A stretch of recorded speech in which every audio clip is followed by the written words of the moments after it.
Good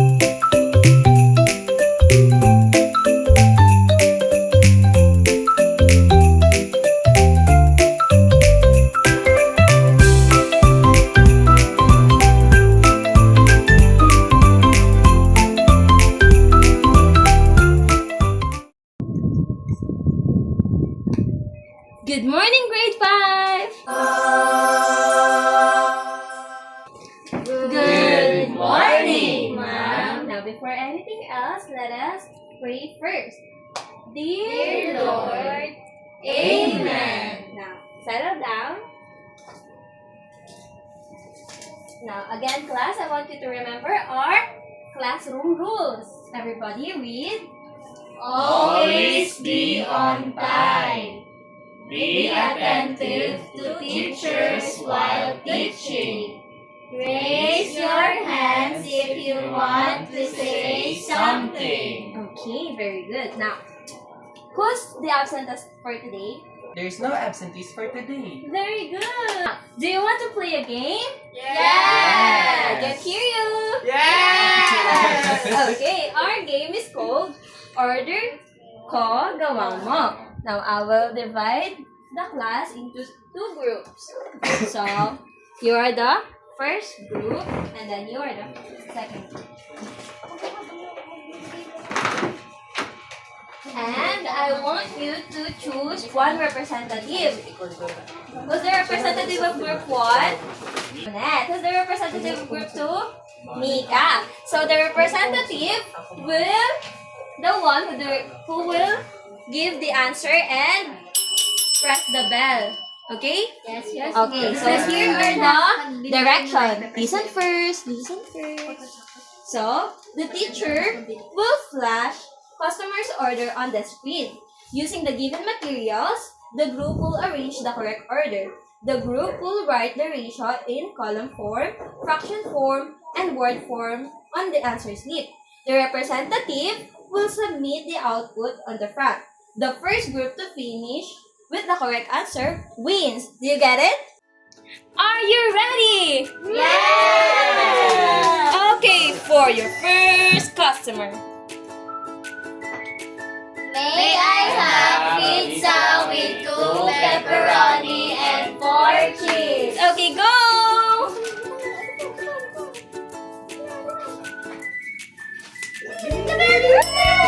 Okay, group 1. We have 4 cheese and 2 pepperonis. And the ratio is 2 is to 4, 2 is to 4, 2 over 4. Very good! 1 point for group 1. Okay. Next order. Are you ready? Yes! May I have pizza with 3 mushrooms and 6 bacon? Go, go, go! Wala po kaming mushroom. Mushroom, the bacons. There are 6 bacons. Meron po pala. Bacon. Mushroom. Are you sure?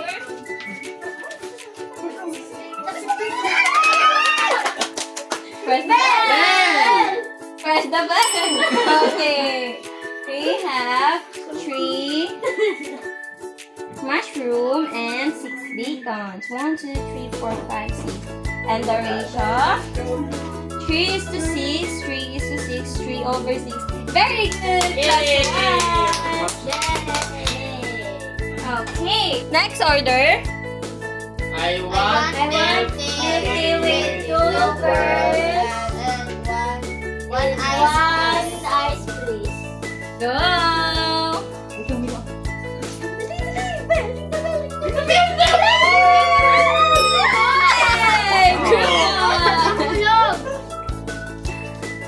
1 ice and 2 pearls. Where is the ratio? 2 is to 1, 2 is to 1, 2 over 1. Very good! May I have pizza with 5 pepperoni and 2 mushrooms?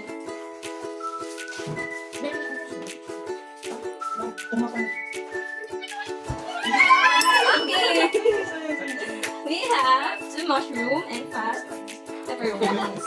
Your ratio is 5 is to 2, 5 is to 2, 5 over 2. Very good!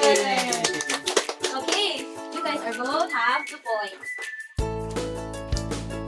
Ready for the next order? Yes. I want it now with more bacon and egg cheese. Go, go, go!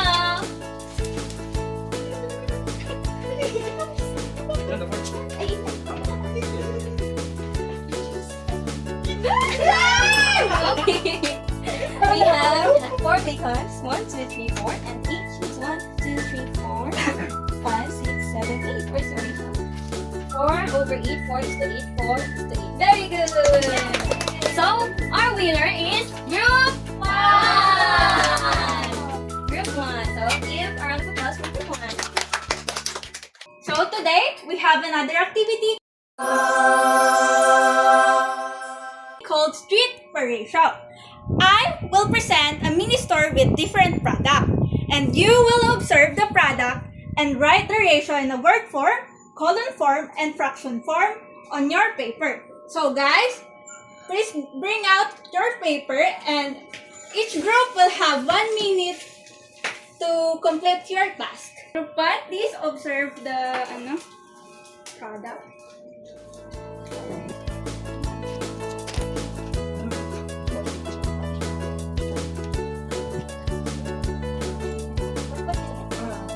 I think those are just the first people.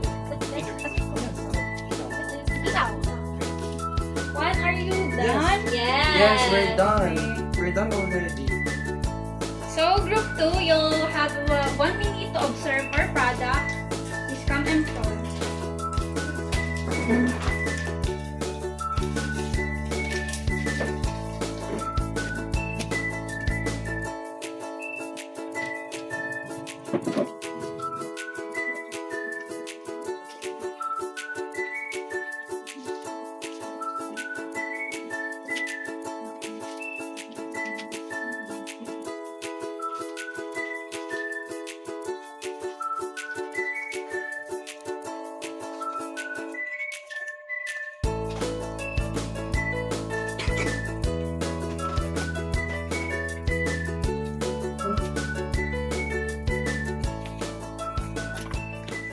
So, we will check that later. So, based on our activity, what do you think is our topic for today? Anyone? CM? I think it's about ratio. Is it about ratio? Okay. It's about visualizes the ratio of 2 given numbers. Thank you, CM, for your answer. So, first, let's read our objectives for today. Can you read the number 1? Define and identify the concept of ratio using concrete or pictorial models. Number 2? Recognize the importance of ratio in everyday life. And number 3? Illustrate ratio using concrete objects or pictures. Okay, very good. Thank you for reading. And so this is what is ratio. The ratio is defined as the comparison of 2 or more quantities. A colon is used to express the ratio of 2 numbers. What? Ano nga po ang palatandaan sa ratio? Anong lagi natin makikita? Colon. Kapag walang ratio, natatawag pa rin ba? Kapag walang colon, natatawag pa rin ba na ratio yun? So, our symbols to use is the symbol colon. Very good. So, okay. We have here called an antecedent. Can we say it again? Very good. Antecedent refers to the first term of the quantity of the ratio. In our example, what is antecedent? Number 1. Very good. Okay, again, before we proceed to consequent, what is antecedent?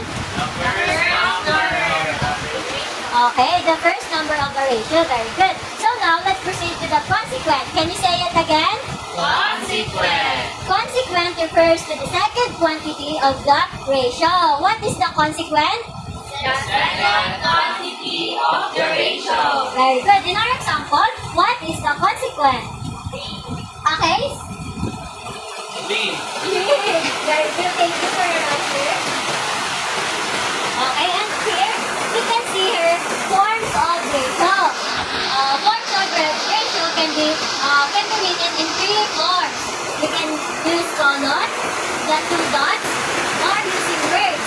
In these words, we use is to 2. No, not W2, but the P-O. Walang W, okay? 2 is to 2. 3 is to 2.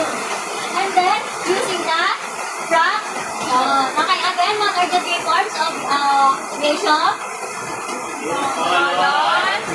Word, fraction. Okay. In words, we use Is to. to. Okay, very good. Okay, class, for our first example, we have here a ratio of apple to orange. Can you help me count the apples? 1, 2, 3, 4. How many apples? 4. Okay, we have 4 apples.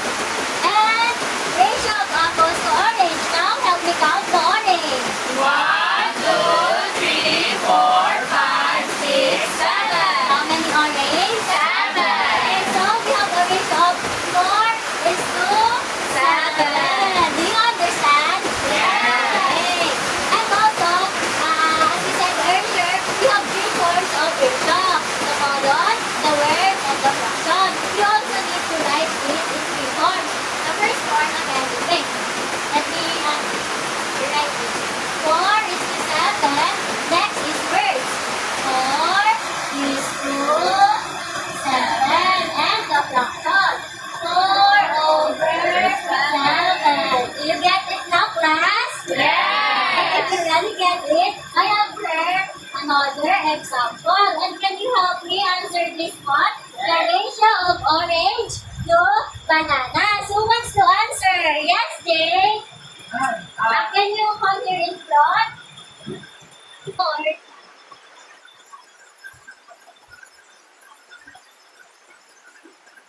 Okay, thank you, Jay, for your answers. Is Jay got the right answers? Yes. Can you please read? 7 is to 5. 7 is to 5. 7 over 5. Very good, and I know you listen well. Going back to our previous activity, let us now check your activity. So,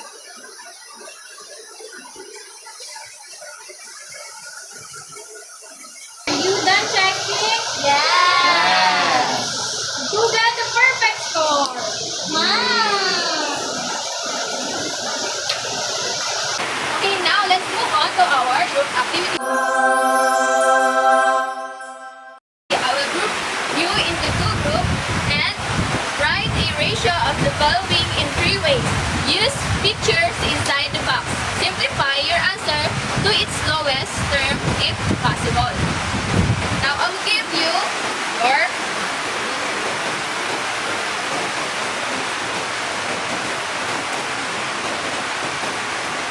you will copy this table.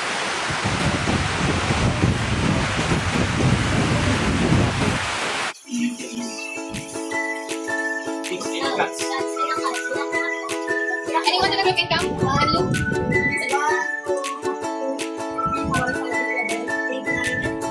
10 cats. Marble. 1, 2,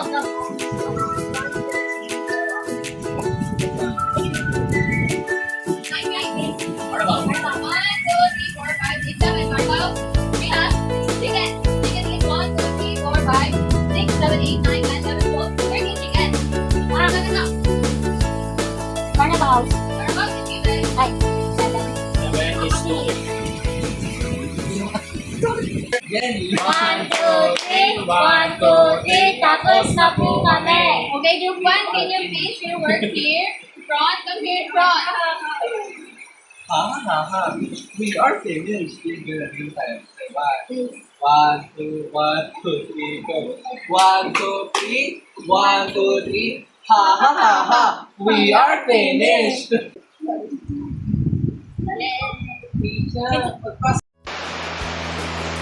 So the given is cats and dogs. The total number of cats is 10 and the dogs is 8. So in fraction form, 10 is over 8. In column form, 10:8, and in word form, 10:8. Number 2, pigs has 9. Very good, group 1. Can you give yourself a magaling clap? Do you know what's magaling clap? No, ma'am. Okay, let me teach you. 1, 2, 3. 1, 2, 3. Magaling! Now, your turn. 1, 2, 3. 1, 2, 3. Magaling! Okay. Group 2, come here in front. The representative. The total of the cat is 10 and the dog is 8. So we going to do it in fraction form. 10 over 8. Column form 10 is to 8 and word form is 10 is to 8. Okay, very good, group 4. Now, let's give yourself a also magaling clap.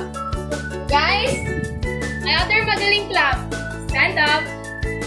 Okay, 1, 2, 3. 1, 2, 3. Magaling! Okay, very good. Okay, class, do you have any questions? No. Okay, if not, I prepare a little quiz for you. Let's see if you truly understand our topic, but instead of writing it down to your notebook, let's do it orally. So, who wants to answer first? The first, okay, Pat, come here. So, you're going to write the given in 3 forms of ratio. So, the first one is 3 weeks to 12 days. How do you write it in 3 forms of ratio? How do we write it in column? 12 days.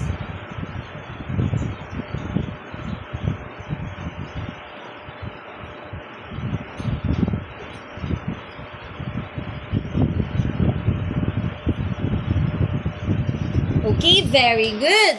Now, for the number 2, who wants to answer? Yes, Abanto.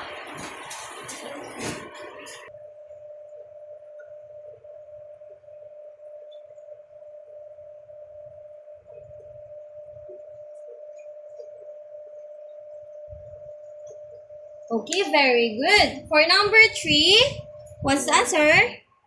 Yes, Jake.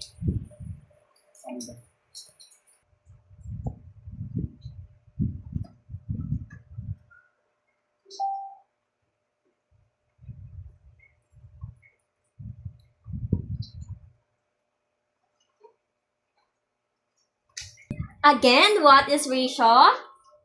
Yes, Ed? Ratio is defined as the comparison of two or more numbers. Very good. And what or how do we write ratio? Yes, Jake? We write ratio in 3 ways. The first one is we write it with a column in between. Very The second one is we write it in word form, which is the is-to in between those numbers. And for the last one is we write it with over in or fraction word. Very Fraction. That is right. Okay, what do we call to the first term in the ratio? Yes, Pat? Antecedent. Very good. And how about the last term or the last number on the ratio? Anyone? Yes, Abanto? Consequence. Very good. You really learned about ratio today. Okay, that's it for today. Goodbye, class. Goodbye and thank you